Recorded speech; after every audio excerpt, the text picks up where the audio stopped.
All right, welcome to this explainer. Let's just dive right in and begin our historical detective story by looking at a massive, mysterious landmass known as Tartaria. If you go back and look at French, Dutch, or English maps from the 17th century, you're going to see this absolutely enormous territory stretching all the way from the Ural Mountains to the Pacific coast. And look, it wasn't imaginary. It was painstakingly documented by cartographers of the era. But as we start to really dig into the historical record, we uncover this profound, almost echoing silence regarding the actual people who controlled this vast space. Now, right off the bat, we need to immediately strip away the internet conspiracies. We've all seen the wild forum posts shouting about impossible mud floods, reset civilizations, and 8-foot supernatural giants wielding energy weapons. And sure, that kind of framework absorbs every little anomaly, but it completely lacks any real evidence.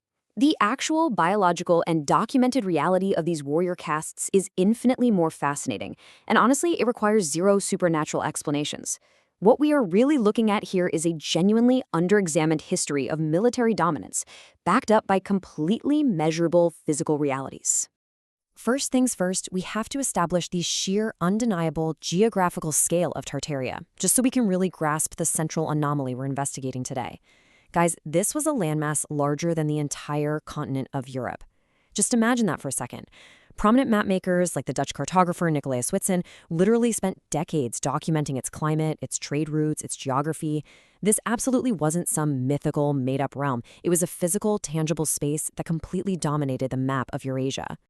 So this brings us to our core mystery, the deafening, totally unnatural silence in the historical record.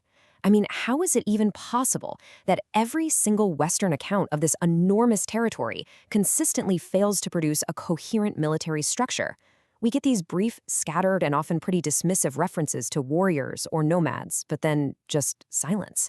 Now, the standard academic explanation is simply that these were poorly documented nomadic tribes living way too far away from European centers of scholarship. But as we're going to see, distance alone absolutely cannot explain this kind of void. Our first real breadcrumb here comes from a Swedish officer named Philip Johan von Strahlenberg. He was captured by Peter the Great in 1709 and spent 13 long years as a prisoner of war in Siberia. Now, this was a meticulous guy who produced one of the most comprehensive geographic surveys of the region ever written, and yet he practically ignored their military capabilities in his published work. He literally devoted fewer pages to the military traditions of the Eastern Tartarian peoples than he did to describing local river systems. It's a glaring disproportion that really makes you stop and go, wait, why? And we see this exact same pattern play out with the royal French cartographer Guillaume de Lille. He produced some of the absolute most detailed maps of Tartaria in the early 18th century. His surviving private papers, which are actually still held at the National Library of France, show that he corresponded extensively with diplomats and travelers who had actually witnessed these eastern territories firsthand. Yet when it came time to publish his highly celebrated official maps, he heavily edited out rich military-related details from those private networks. It wasn't just carelessness, it was an active, deliberate choice of omission. Because, look, this wasn't just some weird one-off anomaly. We are looking at a centuries-long pattern of absolute military dominance across the Eurasian steppe. We're talking from Herodotus describing the formidable Scythians way back in the 5th century BCE, to the Hunnic forces completely shocking the Roman Empire, all the way up to Genghis Khan's Mongol Empire, which, by the way, did not suffer a single significant pitched battle defeat for decades. This region consistently produced forces that seemed to appear out of nowhere and were nearly impossible to defeat in open field combat. Now I hear you. You might be thinking, sure, but ancient historians exaggerated literally everything. And yeah, fair point. But careful historians, like the Roman Ammianus Marcellinus, used highly specific, totally unprecedented language to describe these particular forces. He wasn't just relying on that generic hyperbole they usually saved for barbarian hordes. No, he was painstakingly specific about their unparalleled shock resistance and sheer physical endurance. When his standard military vocabulary failed him, he literally had to adapt his language to describe a physical capacity that completely broke the mold of anything the Roman military had previously cataloged. So what's the actual biological reality behind all this endurance? Well, for that, we turn to the east. The Han Dynasty's meticulous records, like the Shiji and Honshu, describe the Xiongnu Confederation with incredible granular detail. They document a highly stratified military structure, an elite warrior caste that was maintained completely separately from the general population. These warriors had a distinct, incredibly protein-rich diet, a separate physical training regimen, and a highly specific social function. These physical advantages were systematically cultivated over generations, not conjured by magic, not energy weapons, just rigorous generational training. It really just comes down to basic biology. When archaeologists actually opened up Scythian burial mounds across what is now Ukraine and southern Russia, the skeletal remains confirmed a consistently, significantly taller than average stature. This wasn't some mythological tale. Think about it. When a warrior caste is maintained on a distinct nutritional and physical regimen across multiple generations, it's going to produce a population that genuinely looks and performs completely differently from the contemporary baseline. It's systematic generational selection entirely in service of a military function. To really grasp how history handles these inconvenient facts, let's just quickly compare two different historical tall tales. For over 2 centuries, respected scholars actually circulated reports of massive Patagonian giants before eventually and correctly reclassifying them as travel fiction. But then look at the Scythians. Their remarkable heights were physically proven by modern skeletal remains. And yet, the profound military implications of a civilization producing consistently massive warriors have been completely brushed aside. It just goes to show how incredibly unevenly historical skepticism is applied when documented facts become, well, administratively inconvenient. All right, which brings us to the 19th century expansion, motive, opportunity, and the academic architecture.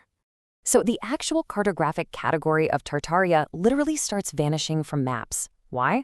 Because 3 massive, expanding empires were simultaneously encroaching on the territory. Russia was moving into Siberia, and they desperately needed to portray the locals as disorganized and pre-political. Britain was busy playing the great game, funneling all their detailed regional reports from intelligence officers straight into classified military archives. And the Qing dynasty was absorbing the eastern steppe, needing the territory to appear inherently conquerable. But simply, absolutely none of them could afford a narrative about a proud, highly organized elite warrior lineage native to the land they were trying to take. And right here is the actual weapon at the center of our historical detective story. It's a concept called institutional gravity. We aren't talking about a massive, smoky backroom conspiracy where evil emperors ordered historians to burn books about giant soldiers. No, history was erased through the mundane, quiet reality of academic funding, bureaucratic indifference, and shared institutional interests. Explicit coordination wasn't even required. Each empire simply needed administrative and military legitimacy over the lands they were swallowing up, and the narrative naturally bent to serve that need. It basically breaks down into these exact, methodical, administrative steps that successfully silenced the legacy of one of the most dominant military structures on Earth. First, the territory is physically absorbed. Then, the people are administratively reclassified under brand new names. Any military records that might complicate the empire's claim to legitimacy are quietly deprioritized. And finally, the historians who might have actually pursued the truth find absolutely zero institutional pathways or funding for their work. The questions didn't get funded, and the archives just sat there uncatalogued. So what does all this leave us staring at? Basically, a massive, empire-shaped hole in the historical record, a lacuna. And what's fascinating is that the things that are missing are consistently the exact things that would be most inconvenient to the narrative of steppe peoples being fragmented and available for absorption. The silence isn't just a random incompleteness of history, it is a structural vanishing. It vanished into the footnotes of travelers, the private, unedited letters of mapmakers, and the deeply classified archives of imperial intelligence officers. And this is what makes this whole explainer so incredibly compelling to me. The Mongol Empire and the broader traditions of the Eurasian steppe were never really straightforwardly defeated in the open field. They fragmented, sure. They were absorbed and their people were systematically incorporated into new, modern systems, but the tradition didn't end with some dramatic, movie-style final battle. It ended with paperwork. And I want to leave you with this final thought. If the legacy of the largest contiguous land power in human history could be completely written out of our textbooks through sheer bureaucratic administration, what else in our history is hiding right in front of us, buried deep inside the footnotes?